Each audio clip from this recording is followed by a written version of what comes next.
Hello and welcome to the Fangirl Nation podcast. I'm Amber Lee. And I'm Leah Briers. We are going to be talking about this week the off-campus effect. We've spoken about it in 2 different episodes and we're not going to stop because it's gotten even bigger. I think we're ahead of the curve.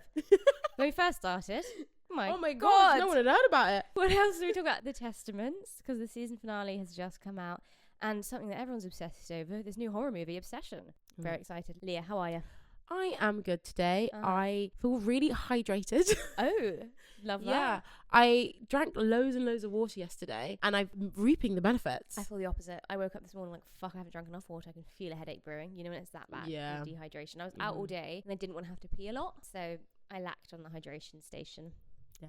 But let's get into the off-campus effect that is happening around the world. As I just said, right? When we first spoke about off-campus, when we had that event that I hosted with Prime Video, I think I knew it was going to be a big show. Prime knew it too. But to this level, because I will say this type of zeitgeist of a show only comes along once in a while. It's the kind of thing that everyone obviously wants to replicate. And I don't think Prime Video themselves could have anticipated how big it was going to be beyond their wildest dreams, because it's bigger than The Samurai Turn Pretty. Yeah. In 12 days, it surpassed, like, I want to say 36 million views. It's like one of their top performing shows Top 3 ever. A YA show. And it's so big. You've got J-Lo changing the little 5-second clips to Ali and Dean dancing to her song. That was crazy. J-Lo made a TikTok with Ali, with the actress who plays Ali. I love that for her. They're getting on that. I would, to be fair.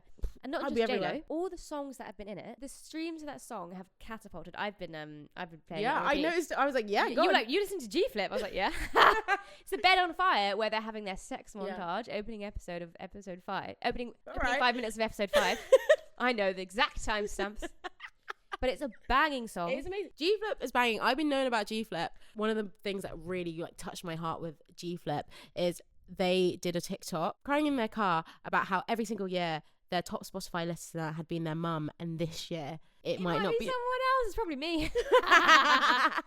But the song is great, and I think even they couldn't believe how well it did from when the show first came out. They were making TikToks like, oh wait, my song's in off campus, and then progressively it's getting, as the show's gotten bigger and bigger, they're making more and more TikToks, and I've loved seeing that, and then seeing them crying on the news, being like, you know, I just got back from this tour, thinking, what the fuck am I going to do now? I'm going to have to, I guess, make a new album, because obviously when you're an artist, that is the reality for most artists, and getting this boost, I mean, it's incredible. So many other songs as well. I've been listening to the one by Maggie Rogers. The Kid Laroi song. Oh my god, the Kid Laroi. He's been singing it on tour. Yeah, fans are so excited because apparently he took it off his set. Yeah. And now he's got to put it back on. Because it's like his best performing song.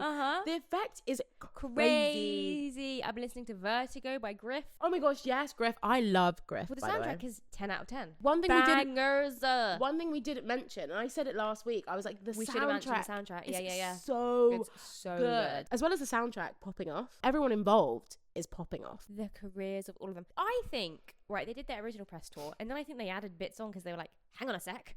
Because they closed it and they even were like, press tour's over, time to get to Vancouver to do season 2. But then Jimmy Fallon calls up, sees the hype, he wants to get in on it. Exactly. Get on the off-campus effect. You're not saying no to Jimmy Fallon. Honestly, because surely that would have been part of their original press run. Do you know what I mean? They were like, press tour's over, and then they were like, whoa. Yeah, usually Jimmy's like number one, like early on. But obviously he's not going to do some random YA show, but then he's like, let me get on this. One reason I think this show's done quite well is actually kind of the conversation we had about YA. It's older. But it's you could also watch it if you were like 16, 14, 13 up. You can watch it if you're a teenager, and you can watch it as an adult. It spans very far. Yeah. And because the actors are like, most of them like 28, all kinds of women are very comfortable thirsting over them. No, I mean it. Like, even women like in their 30s are like, oh, well, yeah, they're late 20s. That's all right. Yeah. Even married women. But I also want to say, from that episode when I was saying I was in love with Garrett Graham, correct, but I'm also a Dean girly. I want to preface that. I don't think I am. So let's also talk about the fact that they then came out with this little video that they made. That was so random. That was so random, and also like so not on brand. Yeah, so it was just off-campus theming. It was just like them announcing season 2.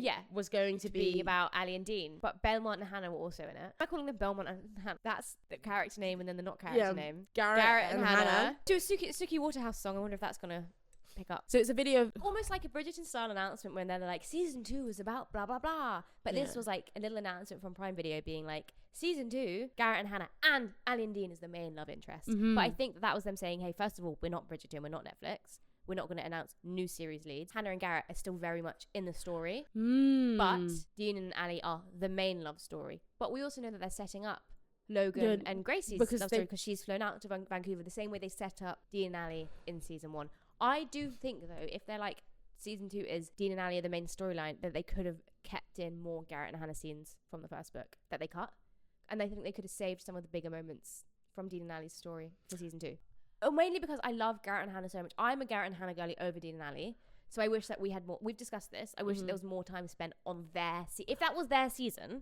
But it didn't feel like their season. As much as they're saying it's Dean and Ali's season, I thought it's going to be the same. It's going to be introducing new people. Yeah, it will, because the girl who plays Grace has flown over. Exactly. If they're going to be more blended seasons, it's than an ensemble. Bridgerton. It's an ensemble. It's not like Bridgerton where then the first 2 leads aren't even in it anymore. Yeah, I think it's more like this is the primary cast. Exactly.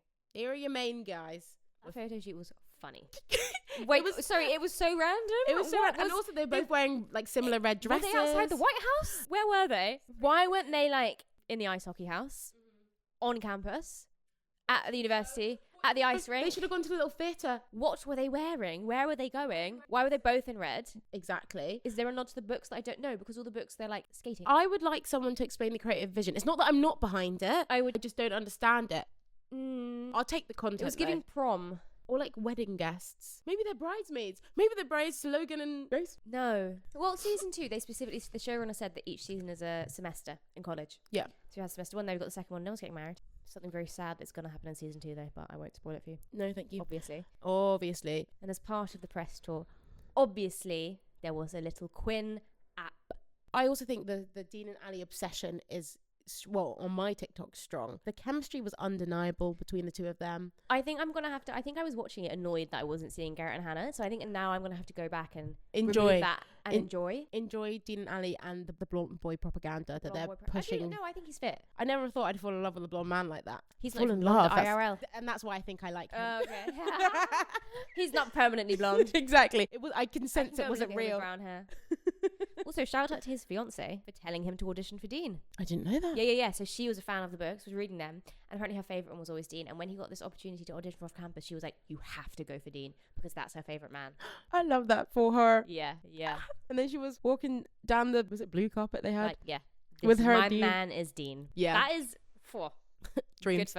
Good for her. But the Quinn app, for those of you who don't know, it's the audio erotica app for women, and they get celebrities in to come and do it. Women and men, I think. Men. I want to be whoever is the booker at Quinn. It's the best job in the world. Like, they are so on it. But Quinn is like quite a TikTok social media heavy, like in promotion. They've always been quite like in Digitally native. Their promo is outstanding. When they got Tyreek Withers on, every single TikTok that he was making, all of the TikToks they do are so fun. They had Heated Rivalry Boys on. Obviously, they had Tyreek Withers. They had Conrad from Summer I Turn Pretty. Every internet boyfriend, they're like, hey, let's get them booked in. It's like a rite of passage. Exactly, doing a Quinn. I want to know how much they're paying. I want to know where the fuck the budget is coming from, because I can tell you one thing, I've never downloaded the app. I've never went and listened to one. Well, maybe it's your time. Have you? Back in the day. Well, I just love the marketing. I think it would make me too uncomfortable to listen to it. Yeah. I don't actually want to. I just love what they're doing. How many of you just love the TikTok. Please let us know. How many of you have actually then gone and listened to those Quinn stories? Because I'm just like, that's cool, but... No, I think it's... No, I'm sure. They're doing Clearly they very got budget well. because they're booking big names. Yeah, interesting though. I wonder, they went with Dean and Ali. Yeah. No, you think right choice. Surely, like, Garrett, the guy who plays him, Garrett, has become the internet, but I think in a way that, like, that he's blown up. I would say more than the guy who plays Dean. Well, they've all got similar follower account, except for... Logan. No, Tucker. Justice for Tucker. No, I don't think that's fair, because he definitely has a smaller role. Like, yeah. Of course, people aren't going to be as interested. So when people are like, Justice Tucker, it's like, well, he's not a very big character this season. No, I'm Justice for Tucker. He's cute, but he's doesn't have a very strong storyline. Justice for Tucker. It's coming. Justice for Tucker and Nurse Matea in the pit. Give him his flowers, man. But seeing them all post about, like, thanks so much for making the show the biggest thing, I think it must be just so fun to be filming season 2 now with them all. Guys, I had the fright of my life when I went to go and follow Ella Bright on TikTok and she was already following me. I was joking to Leah, like, what if I accidentally send her a Garrett Graham edit? Because that's all Amber's been sending me. No, to be fair, not for the past week or so. We have moved No, on. I have actually actively tried to like change my algorithm. I have to do quick scrolls. My whatever heat I was in has faded. No, genuinely. No, yeah, it was. We were voice noting each other like, why does it feel like I've got a crush on a man in real life? Yeah. It felt like it was happening to me. And Yeah. clearly it was been happening to the world. We weren't alone. No. We really weren't alone, and we weren't special. No, I know. But Garrett Graham made me feel special. Exactly. Well, so they're still filming season 2 now, so hopefully we get it in another 6 months. It took them 6 months from filming the last one. I don't know. Yeah, I think it's coming out this time next year. Yeah. Speaking of off campus, we've spoken about the whole Prime Video YA campaign, Obsession is in Session. And Prime Video were like, hey, we're going to take this a whole step further. We're going to do things someone has never done before. We're going to put together our own version of like a Comic-Con. Mm-hmm. They're doing Obsessed Fest in LA because obviously LA gets everything. And they've just announced the lineup. It's a whole day. People could buy tickets. The tickets are £25, by the way, or $25. Love. For fans to come, and Q&As with the whole cast of Off Campus is going to be there. Lily Reinhart and I want to say Tom Bateman from The Love Hypothesis are going to be there. Gavin Castellano from The Samurai Turn Pretty. Authors Carly Fortune. Your fave? My fave. My doppelganger's going to be there. Matt Cornett. Mm-hmm. The girl from Every Year After isn't going to be there. And then a few other titles of the YA shows that they've announced as part of this whole Obsession is in Session are going to be there. There's going to be like sets for people to take photos in. Immerse yourselves in the world. There's going to be there's like a live book club. Just loads of interactive, immersive experience for the fans to engage them and bring them into these worlds. Absolutely Genius. love it. Can you imagine all the content that's going to come from that? Fans around the world. I've seen content creators from around the world, or just people posting like, what the hell? I want to be there. And all the comments, like, it's just genius. Talking about Obsession, we know you've heard about the Obsession film. Yeah. Which is the new horror that is taking the box office by storm. I want to go and watch it, but Casper doesn't like horror movies. I'm like, come on, what are you afraid of? I would maybe watch this one with you because I also don't like horror movies, but it has intrigued me. The Townsends They raved about it. and ever since I was like, That piqued your curiosity. it did indeed. I have the synopsis if people want to hear it. After breaking the mysterious One Wish Willow. One Wish Willow, what the hell is that? No. This is the Is it like it's so matter of this is the official synopsis. Sorry.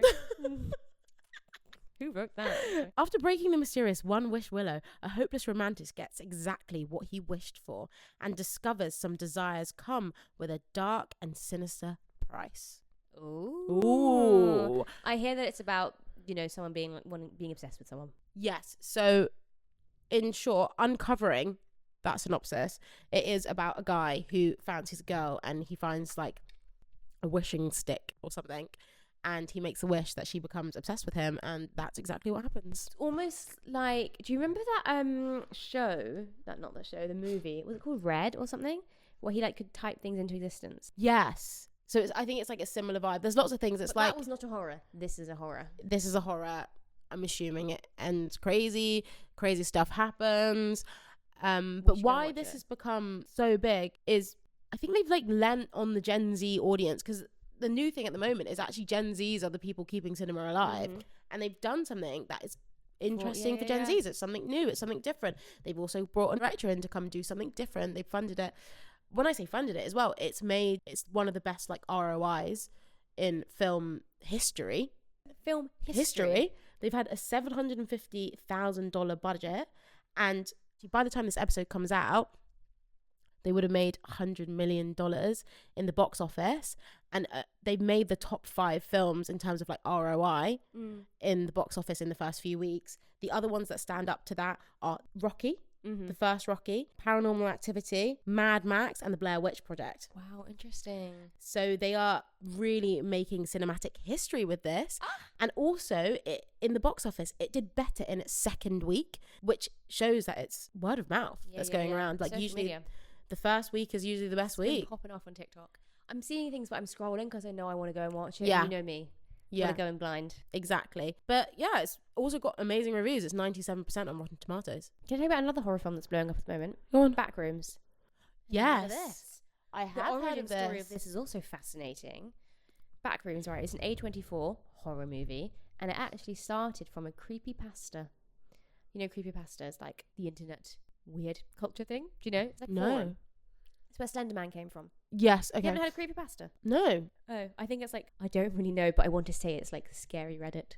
Yeah. like weird, scary. Yeah, I know Slenderman came from like a forum. And so this was a creepypasta about like, what if you just, I don't know exactly, but like you slip into a world and then you end up in a back room, these liminal spaces where the fluorescent lights are really bright and everything's kind of yellow and you can't escape and you're kind of trapped there forever. And so this young director, he's really young, I think he's in his 20s, decided to make a movie about it. But luckily, the origin like creepypasta story is not owned by anyone. So it became this myth on the internet and people adding to it and adding to the story.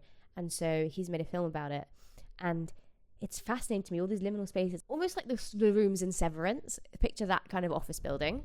No windows, dark, gloomy, deserted, and you're trapped in there forever. Don't know where it goes. I'm seeing crazy things. I have seen the trailer, and the trailer creeped me out. Yeah. I did not enjoy the trailer.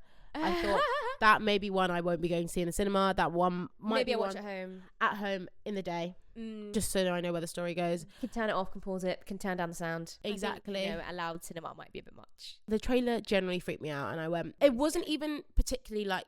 It was just like, you know when you get like Yeah. That's chill. what it is. It's. Woo! I think it's a different kind of horror. I think very interesting. I think Obsession and Backrooms are both like these new youngish kind of horrors. Almost like the old generation. They were putting out Blair Witch Project, Paranormal Activity, whereas the Gen Zers are like Backrooms, Obsession. Do you know what I mean? It's like a different genre of horror. And I like that they're being funded, and well, we don't know with the Backrooms, but successful. Fascinating though that it comes from this weird thing in internet culture. You never know what's going to, become a thing. Yeah. Think about Wattpad. Think about Wattpad. Well, a lot of them are movies. Exactly. Yeah.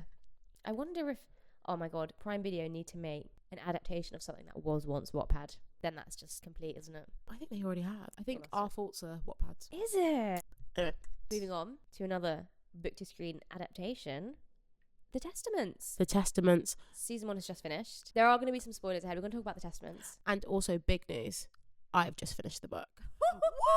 This is my first book I've read of the year. What are we in now? Okay. 6 months. What are you going to read the next 6 months? Oh, I might need a break. Really stressful being carrying that book around. Go watch some TV. Because I don't watch enough of that. God, no, that's what I'm joking about. But yeah, books done. Let's talk about it. I'd love to know if anyone actually appreciates the theming in our podcast. If you look to the books to the right of Leah, The Deal, Off Campus, The Testaments, that's about it. But that's pretty good going, I think. If you look at all our episodes, there will always be a book to theme. Yeah, so go on, have a little look for those Easter eggs. Yeah. I don't think anyone will, but if you want to. The option is there. So, The Testaments. I don't know how many of you have read the book. It is obviously the sequel to The Handmaid's Tale, the much anticipated sequel to The Handmaid's Tale. I have read The Testaments, but I haven't read The Handmaid's Tale. Same. Which, why would I read the sequel without reading the OG? But I thought, hey, I've watched the series. The Testament series is branded as you don't have to know anything about The Handmaid's Tale. Yes. I was talking about this today with someone. I think watching the series and reading the book without watching The Handmaid's Tale, or at least reading it, would be a completely different viewing and reading experience. Because you don't know what the hell is going on in Gilead. How would you know what a handmaid is? I think it'd be an interesting experience to watch it like that. Would certainly be. I'd like to know what that's like. Yeah. Thank God The Testaments is not as depressing as The Handmaid's Tale, because that's why I couldn't finish it. My God. All those slow zooms of June's face. I got to the last season and I was like, oh, I don't think I can hang on. It's trauma porn at some point. Do you know what I mean? Oh yeah, it's totally. It's full on. One of the things Margaret Atwood said, though, nothing is made up. All of those things happened in history at some point. Fine, but there's one Handmaid's Tale book. How many seasons did they make of that show? Like 5? Yeah. How many shows have been made that turn one book into 5 seasons? Mm-hmm. They didn't need to, because it also is so different to the original book. Also, if you've read the original Handmaid, the only Handmaid's Tale, and watched the series, tell us what you thought the difference as well. I know you know some of them. Right, well, let's go into that, because let's talk about the Testaments. The season 1 has just... We both read the book. We're not going to spoil the ending of the book, because the show, I don't even know where it ends in the book, because it's so different. But that's fine, I think, because the Handmaid's Tale cinematic universe of the show, of the Handmaid's Tale and the Testaments show, and then you've got the Handmaid's Tale book and the Testaments book, which are their own thing. And the show worlds are very different. The Handmaid's Tale show, completely different to the book. They made a lot of different creative choices, similar to ones that they've made in the Testament, like changing people's ages. Okay. So in The Handmaid's Tale, Serena, Joy, and Fred, Commander Fred, are like an elderly couple, whereas they obviously age them down. And then the relationship that June has with Serena and Fred is way more interesting, because obviously Serena has all these issues with June because she can't conceive a child herself, and it's a whole other layer, among other things. And in the book, it ends with her being taken away by eyes. June. Yeah. Interesting.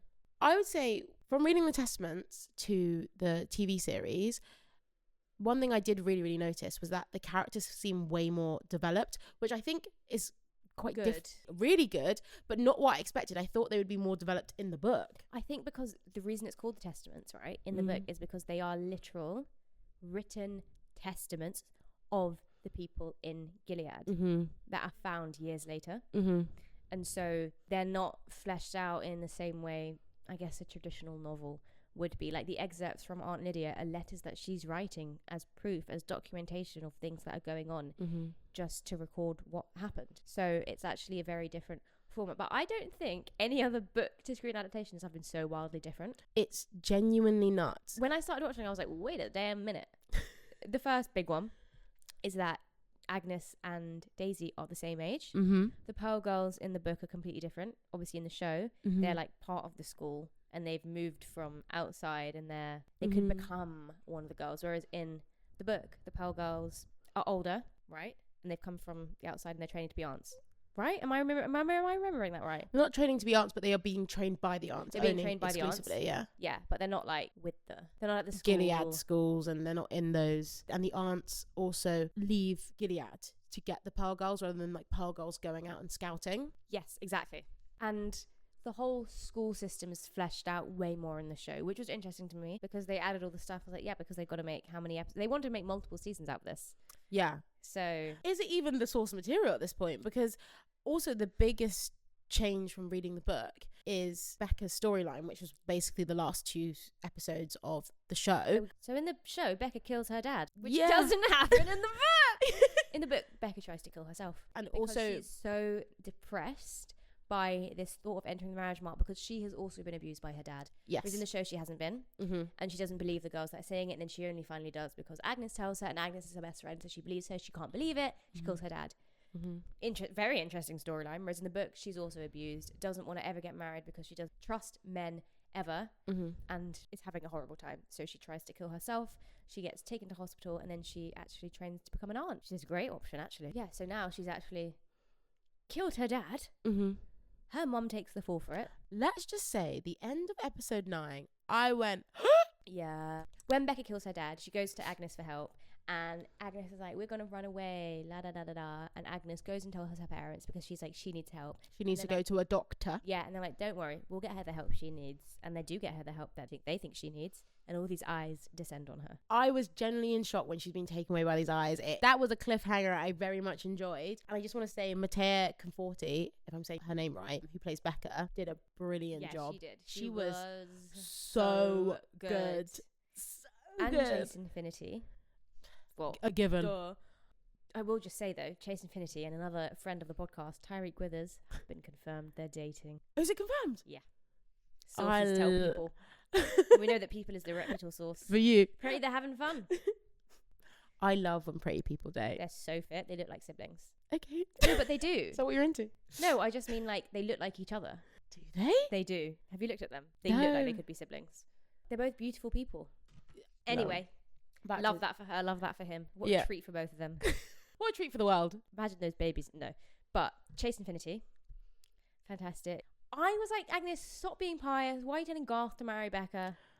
Give it a rest. Sorry, let's just address. In the books, Garth doesn't exist. Well, he is in the books, but he's a completely different character doing a completely different thing. So in the books, Garth is in Canada and he sets Daisy up to go into Gilead. But that's it. All they did was steal his name. Yeah. He really was. It's not the same character at all. And Agnes doesn't have a crush on anyone. Yes. And so in the in the last episode, which also was brilliant. Brilliant TV. Well done, Disney. So after Becca gets taken away by the eyes, she is found in, like, I'm assuming, like, a mental institution, right? At the beginning of the episode. I think it was like a prison. Or a prison. And there was a Margaret Atwood cameo. Who was she? She was, like, the person that, like, let Aunt Lydia in. That's so cool. Yeah, I thought that was really cute. I love a cameo. Yeah. And then she comes out. She marries Garth due to Agnes telling him to. even though Garth could have gotten away with it all. Could have married Agnes. Could have married Agnes because Commander Oldie McOldie didn't want to marry her anyway. And also one of the biggest revelations, or the saddest parts of the show, which was also some stunning acting, was when Becca's mum took the fall for killing her dad. Also, how have we not even mentioned the fact that Agnes finds out she's Hannah? She finds out. One of the biggest deviations from the book is that Daisy isn't baby Nicole. Yes. Which actually, when I was watching the first 2 episodes and I hadn't started the book, I thought it was going to lead to that anyway. Well, why? But then she looks so much like June. I know. Why did they cast someone that looks exactly like her? I'm pretty happy with it. Yeah, I'm pretty happy with it too. I thought it was going to lead into that, but then I remember the whole time I was thinking, it can't be that because the ages don't make sense. It's nice, but in the book, when that drops in the book, that is quite exciting. It's nice though that Daisy is actually. She's not even there because she's Hannah's sister. She's not trying to rescue her sister. She chooses to go back, which is quite a powerful story arc for her.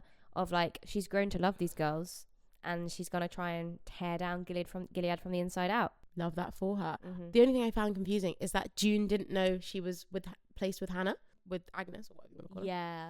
I was like, what, June, who's like head of Mayday, not head of it, but like so involved in everything. Mayday's biggest warrior. Your Mayday's biggest warrior. She's so famous that even Hannah is like, that handmaid? Exactly. The terrorist? And she's known where Hannah is most of her life anyway, and she doesn't know where she's placed Daisy. Yeah. I thought that was an interesting one. Fine, we could have another slow zoom into June's face. I've seen too many.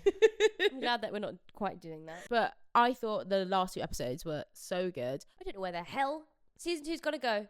Because right now, it could go anywhere. It could go to absolutely anything. Nothing. It's actually made me more confused. Also, Amber, imagine my experience reading the books whilst kind of still watching the show. I was like, and when is this gonna happen? And I kept being when will Agnes become an aunt? I was like, I kept being like, when am I gonna catch up? Like, what's happening? Yeah. So much must happen later in the book. Oh my god. I was really holding out for those last 100 pages. I was like, where is it all going to join up? Stop. Right, well, Leah, what are you fangirling over this week? So I think I'm going to do a double whammy. You did a double whammy. Mine is still in the audio genre. So last week I was fangirling over Passengerless. Well done. You listened to me. Yeah, for once. Which is an audio drama. And you were talking about Audible. And I was like, I actually used to love Audible. So I re-downloaded Audible because I hadn't had it for a while. Just because there's only so many subscriptions I could pay for. So right. And I went back and listened to some of them. And I went, these are just brilliant. These are really good. Some of their audio productions, which are a bit more similar to audio dramas. So like their 1984 one with an absolutely star-studded cast, might I say. Andrew Garfield, Cynthia Erivo, Andrew Scott. Oh my god. It's nuts. Ahead of its time. Unreal. Yeah. I like re-listened to that and I was like, this is brilliant stuff. So I'm just audio, guys. I'm giving my eyes a rest. Leah's an audiobook girl, all right? I have read audiobooks when I've had to read, to do something. Sorry, not audiobooks. Just audio. I just realised I just like when there's sound effects and they're doing the Foley, which is like when they make the sound effects. And what an interesting job that is. Foley job. Foley artist. Them stepping on leaves and stuff. Can Clear. you do it for movies? Mm-hmm. Where they'll like, there's something happening on screen but they don't have an audio for it. They have to make it. It's so cool. Google Foley artist videos. It's sick. I'd love to know what the Foley artists are doing for Rivals because that's what I'm fangirling over this week. For the graphic scenes, do you know what I mean? Wait, what like? I don't know. Is there anything they have to do to produce those noises that haven't been captured? Sounds of friction. Pool scene? The pool scene. I don't know. Yeah. Episode 4. What the hell? Declan O'Hara's wife is pissing me off. Show some loyalty to your man. David Tennant is clearly trying to cuckold him and you're letting him. Just letting him do it. Come on, man. Stop. He's clearly trying to appeal to your ego and you're letting him because you're fame hungry. Maud, I'm not gonna lie, you pissed me off from season 1. Pissing me off. You pissed if I me was off. Declan, I'd be getting a divorce. Move on, Declan. So why is Taggy like men are useless? Talk to Maud. Be like, Mum, get out the nest of the enemy. Actually, I've got many thoughts. Yeah. But big clap. We'll save them for another episode. Yeah. So you're fangirling over Rivals. Stunning. Well, let's end it there. Okay. See you next week, guys. See you next Tuesday. Bye. Bye.